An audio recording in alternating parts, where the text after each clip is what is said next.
Eu quero ler um trecho da Palavra de Deus com vocês, Carta de Paulo aos Gálatas, capítulo 6. Gálatas, capítulo 6. Hoje eu quero refletir com vocês sobre o tema Onde está a nossa glória? Onde está a nossa glória? Gálatas 6, a gente vai ler todo o capítulo. Como é um pouco longo, eu vou fazer uma leitura um pouco dinâmica, então peço que os irmãos acompanhem com bastante atenção. Diz assim: Irmãos, se alguém for surpreendido em alguma falta, vocês que são espirituais, restaurem essa pessoa com espírito de brandura, e que cada um tenha cuidado para que não seja também tentado. Levem as cargas uns dos outros, e assim estarão cumprindo a lei de Cristo. Porque se alguém julga ser alguma coisa, não sendo nada, engana a si mesmo. Mas que cada um examine o seu próprio modo de agir, e então terá motivo de gloriar-se unicamente em si e não em outro. Porque cada um levará o seu próprio fardo. Mas aquele que está sendo instruído na palavra, compartilhe todas as coisas boas com aquele que o instrui. Não se enganem. De Deus não se zomba, pois aquilo que a pessoa semear, isso também colherá. Quem semeia para a sua própria carne, da carne colherá corrupção, mas quem semeia para o Espírito, do Espírito colherá vida eterna. E não nos cansemos de fazer o bem, porque no tempo certo faremos a colheita se não desanimarmos. Por isso, enquanto tivermos oportunidade, façamos o bem a todos, mas principalmente aos da família da fé. Vejam com que letras grandes escrevi a vocês de próprio punho. Todos os que querem ostentar-se na carne, esses querem obrigar vocês a se deixarem circuncidar, e agem assim somente para não serem perseguidos por causa da cruz de Cristo. Pois nem mesmo os que se deixam circuncidar guardam a lei, mas querem apenas que vocês se submetam à circuncisão, para que eles possam se gloriar na carne de vocês. Mas longe de mim gloriar-me, senão na cruz de nosso Senhor Jesus Cristo, pela qual o mundo está crucificado para mim, e eu estou crucificado para o mundo. Pois nem a circuncisão é coisa alguma, nem a incircuncisão, mas o ser nova criatura. E a todos os que andarem em conformidade com esta regra, paz e misericórdia sejam sobre eles e sobre o Israel de Deus. Quanto ao mais, ninguém me moleste, porque eu trago no corpo as marcas de Jesus. A graça de nosso Senhor Jesus Cristo esteja com o espírito de vocês, irmãos. Amém. Palavras do Senhor. Querido Deus, agora que nós lemos a Tua palavra, iremos meditar nela. Suplicamos que, pela intermediação do Teu Espírito Santo, esse texto possa ser palavra do Senhor para a nossa vida e para o nosso coração essa noite. Que dela nós possamos tirar o nosso alimento, que nós possamos ouvi-la de forma submissa, querido Deus, e que nós possamos obedecer ao Senhor em tudo aquilo que o Senhor nos mandar essa noite através da palavra. Esta é a oração que fazemos agradecidos, no nome santo e precioso de Jesus. Amém, Senhor. Queridos irmãos, no último dia 17 de agosto, faleceu em São Paulo o apresentador e empresário Cênor Abravanel, mais conhecido como Silvio Santos. Eu ia imitar a voz dele aqui, mas ia ficar muito feio, eu não tenho esse dom. Silvio Santos. Como não poderia deixar de acontecer, meus irmãos, e vocês viram, houve uma consternação nacional pela sua perda, devido à sua importância para a TV brasileira e também pelo fato dele ter feito parte da vida de muita gente, fez parte da minha vida da minha família, através dos programas dominicais, que ele apresentou durante décadas. Uma coisa que me chamou a atenção, meus irmãos, foi a quantidade de homenagens que foram feitas para ele, especialmente pela Rede Globo de televisão, a grande concorrente do SBT, a grande concorrente, inclusive, do próprio Silvio Santos. Para vocês terem a ideia, não sei quantos aqui assistiram, no dia 18, o Fantástico, um dos principais, se não o principal programa da Globo, ele foi todo dedicado à memória do Silvio Santos. De modo geral, todos queriam destacar a gloriosa vida que ele teve. E aqui nesse momento eu quero destacar essa palavra que eu acabei de dizer, gloriosa. E eu uso a palavra gloriosa, meus irmãos, porque, segundo o dicionário, glória é a fama que uma pessoa obtém por feitos heróicos, grandes obras ou por suas extraordinárias qualidades. Ou seja, à luz do que o dicionário define como algo glorioso, nós podemos dizer que diante dos homens, diante da história, o Silvio Santos teve sim dias de glória, né? Teve uma vida cheia de glória e ele será inesquecível, né, na história por conta disso. Mas a reflexão que eu faço e que eu quero conduzir vocês a fazerem essa noite é a seguinte: o que é que torna, afinal, a vida de uma pessoa gloriosa? Onde é que nós encontramos a nossa glória? Será, meus irmãos, que a nossa glória se encontra em termos uma vida bem-sucedida diante dos homens? Em enriquecermos, ganharmos muito dinheiro, em alcançarmos posições proeminentes de destaque na nossa sociedade, em alcançarmos feitos extraordinários que a maioria dos meros mortais não consegue? Será que a glória da nossa vida está nisso? No dia em que, assim como Silvio Santos, você morrer, você será lembrado por quais glórias da sua vida? Quando eu morrer, meus irmãos, eu gostaria que uma única glória da minha vida fosse destacada. A glória que todo crente deve buscar como o alvo principal da sua vida.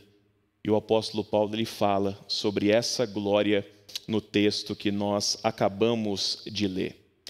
E em Gálatas 6, o texto que eu vou usar como base para falar sobre esse tema, antes de Paulo falar de forma objetiva onde está a nossa glória, eu vejo no texto Paulo falando em dois momentos sobre onde a nossa glória não está e onde muitos homens dos nossos dias, do nosso tempo e também do passado acabaram buscando glória para a sua vida. Em primeiro lugar, meus irmãos, nos versículos 1 a 5, ele vai dizer que a nossa glória não está em sermos melhores do que os outros. A nossa glória não está em sermos melhores do que os outros. E aos olhos do mundo isso é um grande problema, porque a glória que as pessoas buscam está justamente em elas serem melhores ou superarem outras pessoas no que diz respeito às suas conquistas, no que diz respeito às suas realizações. É ou não é verdade? As pessoas fazem essa comparação e é a partir dessa comparação que a gente acaba medindo quem tem uma vida mais gloriosa e quem tem uma vida menos gloriosa. Paulo vai dizer que a nossa glória não pode estar nisso. A nossa glória não pode estar em nos julgarmos melhores ou mais bem-sucedidos do que os outros. E aquilo que ele fala para a gente nos 5 primeiros versículos vai apontar para isso. Como pessoas espirituais que andam, que vivem no Espírito, um assunto que ele trata de forma profunda no capítulo anterior, capítulo 5 de Gálatas, Paulo vai dizer para nós, meus irmãos, que no nosso relacionamento um com o outro, e aqui ele está falando de irmãos em Cristo, se o nosso irmão for surpreendido em alguma falta, cair em algum pecado, a nossa atitude perante ele não deve ser uma atitude de superioridade, não deve ser uma atitude de arrogância. Pelo contrário, Paulo vai falar que nós devemos restaurar esse irmão, ajudá-lo a se colocar de pé novamente e fazer isso com um espírito de brandura, com um espírito de paciência, com um espírito de doçura. E ao fazermos isso, segundo Paulo, nós devemos nos lembrar que todos estamos na mesma condição. Todos nós somos pecadores, todos nós somos falhos, todos nós somos tentados na nossa vida. E se nós não tivermos cuidado, nós podemos cair no mesmo pecado que muitas vezes nós julgamos o nosso irmão e o consideramos inferior a nós. E isso, meus irmãos, exige de nós um espírito de profunda humildade, um espírito de profundo amor pelo nosso irmão e, como eu tenho falado, um profundo sentimento de que nós não somos melhores, nós não somos superiores àquele que caiu, àquele que foi apanhado num pecado específico. Na sequência, Paulo vai falar aos Gálatas que eles deveriam levar as cargas uns dos outros, que eles não deveriam pensar de si além do que eles realmente eram, e que eles deveriam encontrar sua glória em si mesmos, nas suas próprias vidas, e não no outro, ou não em comparação com o outro. Em linhas gerais, o que Paulo nos ensina é que a vida do nosso irmão, a vida do nosso próximo, não deve ser um referencial para nos gloriarmos, para nos julgarmos melhores ou superiores a eles. E ele nos ensina também, meus irmãos, que especialmente na igreja, não existe aquela máxima que o mundo repete lá fora quando nós nos apresentamos diante das pessoas com os nossos problemas e ouvimos: o problema é teu, se vira, é sua responsabilidade lidar com ele. Na igreja isso não existe, meus irmãos. Paulo deixa claro para nós aqui que na igreja o problema é sempre nosso. O missionário Marcos, da última vez que ele veio aqui, ele repetiu uma mesma frase algumas vezes que ficou marcada para mim. O Pai é nosso, o pão é nosso e o problema é nosso. O problema é nosso. E a gente entende isso a partir do ensino de Paulo, que se o irmão é apanhado em algum pecado, o problema não é dele, o problema é nosso. Nós precisamos ajudá-lo na sua restauração. Se o irmão está carregando um fardo, está carregando um problema, uma carga pesada, o problema é nosso. E Paulo vai dizer: carreguem as cargas uns dos outros.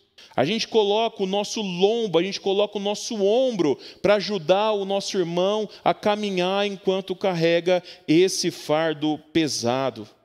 Se em Cristo, meus irmãos, nós somos um corpo, conforme o mesmo Paulo nos diz em 1 Coríntios 12, quando uma das partes é afetada, todas as outras sentem. E ao sentir, nós somos impelidos pelo próprio Senhor a nos mover para fazer alguma coisa. No meu corpo, quando eu tenho um problema no meu dedo, meus irmãos, o problema não é só do dedo. Ele não está desconectado do meu corpo. O problema é de todo o corpo é afetado, todo o corpo sente o problema que o dedo está enfrentando. Por isso é fundamental não pensarmos de nós além daquilo que nós realmente somos, conforme Paulo fala. E o que nós realmente somos diante do Senhor, meus irmãos? Nós somos corpo de Cristo. Nós somos membros uns dos outros. Nós somos irmãos no Senhor. Nós somos o povo que restaura o caído e que ajuda o nosso irmão a levar a sua carga. Por isso, a glória da nossa vida nunca está em quem nós somos em comparação ao nosso irmão. Pelo contrário, Paulo vai dizer que nossa glória está unicamente em nós mesmos e que a encontramos quando examinamos o nosso modo de agir e não a vida do outro. Interessante isso, né? A nossa glória não nasce quando eu contrasto a minha vida com o meu irmão e chego à conclusão que eu sou melhor que ele. A minha glória nasce quando eu sondo o meu coração, quando eu examino a minha vida e eu chego à conclusão de que eu tenho sido fiel ao Senhor e que eu tenho vivido como um servo, como um filho amado de Deus. Mais uma vez, a nossa glória não está em sermos melhores que os outros. Pelo contrário, a nossa glória como cristãos, como discípulos de Cristo, está em ajudarmos os outros a serem melhores. Amém? Em segundo lugar, nos versículos 7 a 10, Paulo diz também que a nossa glória não está em semearmos para a carne. A primeira coisa que ele mostra, meus irmãos, é a infalível lei da semeadura. O que a lei da semeadura diz? Aquilo que você colhe é exatamente aquilo que você planta. É simplesmente loucura você plantar uma macieira esperando colher dela bananas. Isso nunca vai acontecer. E o apóstolo Paulo aplica essa lei da semeadura em duas áreas que certamente, no que diz respeito à nossa vida com Deus, são as áreas mais importantes: a carne e o espírito. E ele vai dizer que quem semeia para a carne, inevitavelmente colhe corrupção. Por outro lado, quem semeia para o espírito, colhe vida eterna. A palavra no grego, traduzida aqui como corrupção, meus irmãos, tem um sentido muito pesado, tem um sentido de decompor, tem um sentido de decadência, tem um sentido de podridão. Ou seja, quem semeia para a carne vê a sua vida espiritual apodrecendo, vê a sua vida espiritual se deteriorando. Por outro lado, quem semeia para o Espírito, quem lança suas sementes segundo a vontade de Deus, colhe vida eterna. Eu quero dizer para você, à luz desse ponto, que a glória da vida do crente não está nas coisas desse mundo e não deve ser buscada nelas, meus irmãos.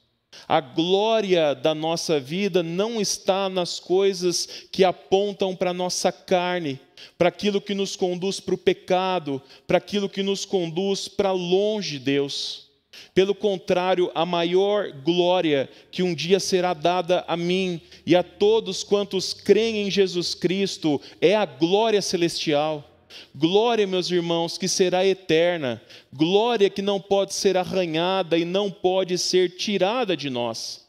Essa glória é o tesouro que o Senhor Jesus nos evangelhos nos manda juntar no céu. O tesouro que o ladrão não rouba, o tesouro que a traça não destrói. Sempre quando nós fazemos a vontade de Deus, sempre quando nós somos submissos e obedecemos a Cristo, sempre quando nós vivemos segundo o Evangelho, nós estamos semeando para o Espírito. E se semear para a carne apodrece a nossa vida com Deus, o contrário disso acontece. Semear no Espírito, meus irmãos, gera vida na nossa vida, vida abundante e, por fim, vida eterna. Eu quero ainda te lembrar, mais uma vez, que nós semeamos para a carne quando a gente pratica aquela lista das obras da carne que Paulo coloca para a gente em Gálatas 5. Quando nós somos orgulhosos, quando nós somos presunçosos, quando nós somos arrogantes, soberbos, amém, Mateus? Avarentos, dominadores dos nossos irmãos, individualistas, facciosos, quando a gente faz isso, especialmente no nosso relacionamento pessoal, nós estamos semeando na carne. Mas nos versículos 9 e 10, Paulo vai nos mostrar uma das formas de nós semearmos no Espírito. E é interessante porque ele nos dá essa sugestão de forma muito específica. Ele diz assim: e não nos cansemos de fazer o bem, porque no tempo certo faremos a colheita, se não desanimarmos. Por isso, enquanto tivermos oportunidade, façamos o bem a todos, mas principalmente aos da família da fé. Queridos irmãos, se a nossa glória está em semearmos no Espírito, quando a gente obedece o que Paulo está falando aqui, quando nós fazemos o bem para o nosso próximo, sem cansar, sem desanimar, sempre que tivermos oportunidade, e principalmente aos da família da fé, dessa forma nós estaremos alcançando glória para a nossa vida. Ou seja, a glória da minha vida não está no bem que eu faço para mim, mas no bem que eu faço para o outro, especialmente para os nossos irmãos, especialmente para os da família da fé. E fazer o bem é algo que deve ser feito sem cansar, sem desanimar e sem acepção de pessoas, porque há uma promessa maravilhosa no texto aqui. Há uma promessa, meus irmãos, de que se nós fizermos isso, no tempo certo nós faremos a colheita. Frutos do Senhor virão sobre a nossa vida. E a ideia aqui é que esses frutos serão a nossa glória. Em linhas gerais, o que Paulo nos ensina aqui é que quem vive apenas para si mesmo e busca apenas seus próprios prazeres e interesses, essa pessoa está muito longe dessa glória que é prometida por Deus. Portanto, meu irmão, minha irmã, tenha muito cuidado e veja bem onde é que você tem lançado, onde é que você tem semeado as suas sementes. Porque a lei da semeadura, ela não falha, ela é implacável. E aquilo que para o homem muitas vezes parece glória, no fim das contas é podridão, no fim das contas é perdição. Amém? Por fim, amém? Amém. Por fim, meus irmãos, em terceiro e último lugar, os versículos 11 e 16 nos mostram onde é que nós encontramos a glória da nossa vida. O que Paulo diz a partir do versículo 11 tem um grau de importância muito grande. E a gente pode afirmar isso, meus irmãos, porque ele começa dizendo que escrevia aquilo com letras grandes e de próprio punho. Ele faz isso para mostrar a seriedade daquilo que ele estava escrevendo. A carta aos Gálatas, apenas para você lembrar, ela é enviada para aquelas igrejas para lidar com uma heresia que estava invadindo aquelas comunidades. Alguns judeus convertidos ao cristianismo estavam ensinando que para ser salvo a cruz de Cristo não era suficiente. Era preciso também que a lei de Moisés e todas as suas exigências fossem guardadas. Dentre essas exigências estava a circuncisão. A circuncisão era o rito de entrada na antiga aliança. Era a marca na carne de que aquela pessoa se identificava como um do povo de Deus. Paulo vai dizer que a glória e a ostentação desses cristãos judaizantes era guardar a lei, observar a lei e obrigar outras pessoas a fazerem isso.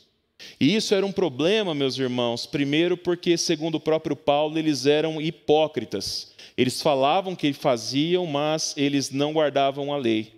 E segundo, porque eles colocavam um fardo, colocavam um peso sobre as costas dos novos convertidos, ao obrigá-los a fazerem coisas que Cristo não mandou fazer e que nem eles eram capazes de fazer.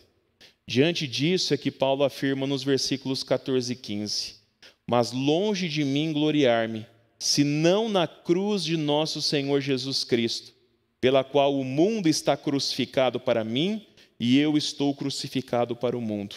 Porque nem a circuncisão é coisa alguma, nem a incircuncisão, mas o ser nova criatura.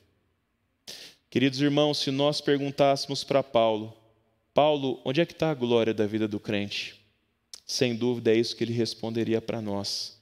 A glória do crente está na cruz de Cristo. A glória do crente está na cruz de Cristo. O lugar onde você foi crucificado para o mundo e o lugar onde o mundo foi crucificado para você. Eu quero dizer para você, à luz disso, que ninguém pode nascer de novo se não morrer primeiro. E Paulo trabalha essa ideia em algumas das suas cartas, de que o nosso velho homem precisa morrer. O nosso velho homem precisa ser crucificado na cruz com Cristo para que a gente possa nascer de novo, para que a gente possa ser novas criaturas no Senhor. E ele afirma para os Gálatas que circuncisão ou incircuncisão não tem valor nenhum, não tem importância nenhuma. O que importa verdadeiramente diante de Deus, o que tem mesmo valor, é sermos nova criatura. E ninguém se torna nova criatura sem passar pela cruz de Cristo. Por isso ele afirma, meus irmãos, a cruz de Cristo é o motivo da minha glória.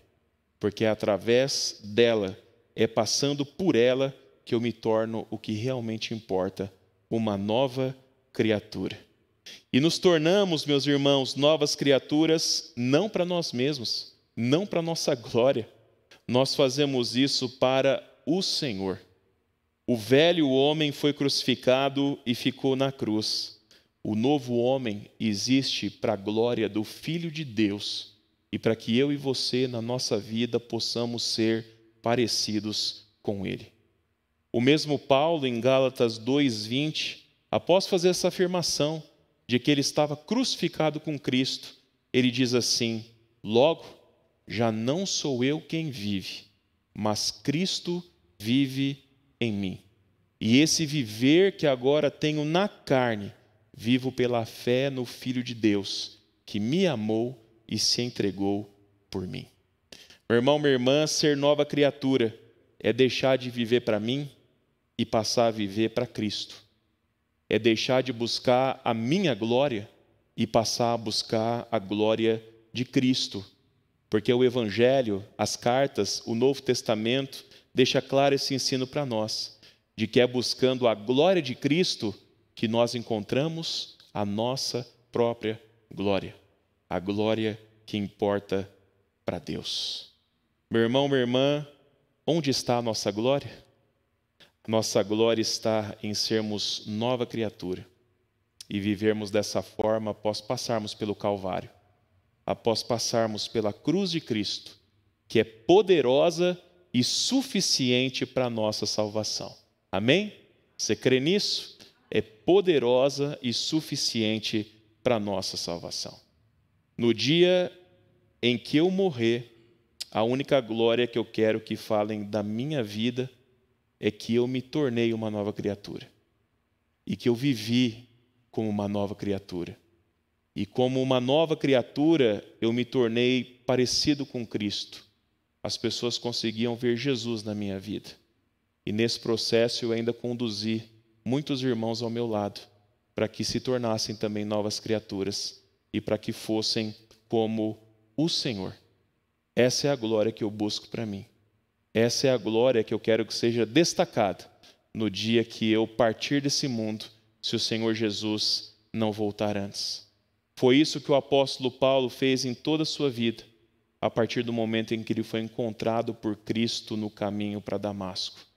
Ele pregou a cruz, apenas a cruz, e se gloriou nela, porque ele cria ser uma nova criatura, e ele cria que isso é a maior glória que um ser humano pode atingir na sua vida. Amém? Diante de tudo isso, eu pergunto a vocês: você já foi crucificado com Cristo? Você já deixou o seu velho homem na cruz? Você já nasceu de novo como uma nova criatura no Senhor? E você tem andado com Cristo com o propósito de ser como Ele? O que você responde para essas perguntas? O que você responde para essas perguntas? E eu pergunto qual é a tua resposta, porque a glória da nossa vida está em responder afirmativamente todas essas perguntas.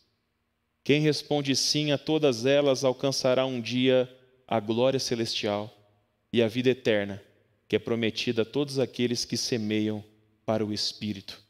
Porque quando essa vida, meus irmãos, aqui se findar, já não importará o que nós conquistamos ou deixamos de conquistar. Já não importará o que fomos ou deixamos de ser, porque toda a glória dessa vida vai com você para o caixão, vai com você para o túmulo. O que interessa de verdade é se há na nossa vida a glória que passa para a eternidade. Porque eu prefiro abrir mão de toda a glória desse mundo por breve tempo, para viver a glória celestial por toda a eternidade. Portanto, meu irmão, minha irmã, não valorize aquilo que é passageiro acima daquilo que é eterno. O próprio Senhor Jesus nos ensinou de que adianta ganhar o mundo inteiro e perder a sua alma. De que adianta correr atrás da glória que vem desse mundo e se apartar da glória que vem do Senhor. Portanto, ame as pessoas com profunda humildade. Em tudo que você fizer, semeie para o Espírito. E na sua vida, acima de tudo, glorie-se na cruz de Cristo e em ser uma nova criatura. Amém? Essa é a maior e mais sublime glória que nós devemos buscar e que Deus tem reservado para aqueles que o amam.